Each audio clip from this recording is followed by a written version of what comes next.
محدش في الزمن ده يا ناس بقى بيحس بالتاني. انا عايش ما بين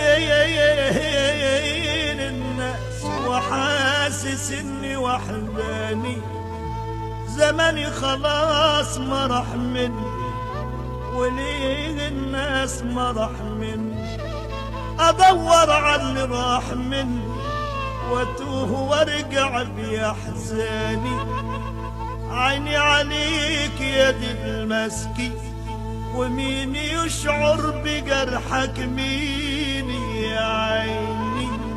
فئات قلبها غم وحزن ليك دي.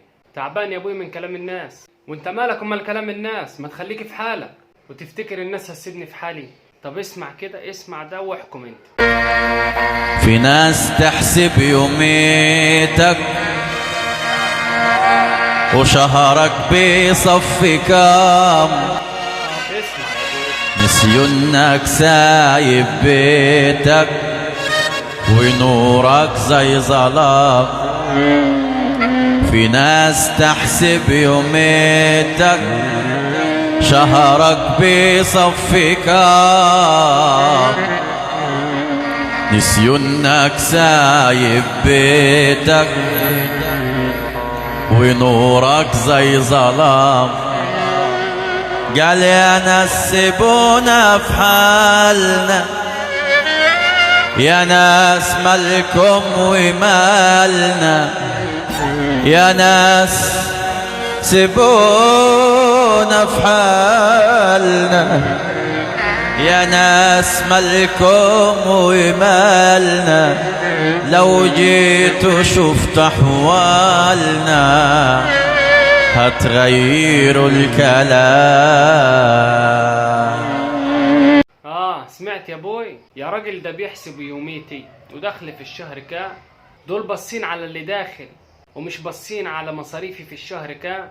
ما تاخدش في بالك يا ابني، وارمي كلام الناس ورا ظهرك وخليك مع ربنا، لان هو اللي بيرزق مش العبد.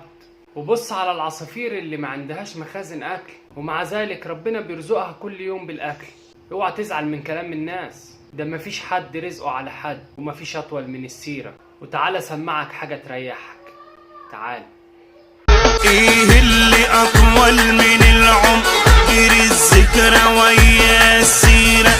مفيش حد رزقه على حد، بس المصايب كتيرة. واجب علي اشكر الرب خالقني وضامن حياتي، وان كان رزقي على العب موتي اخر من حياتي. احسن دلوقتي؟ لا تمام يابا، انا هرمي ورا ظهري وهسلم تعبي وهم لربنا، لان هو حلال المشاكل وصانع السلام.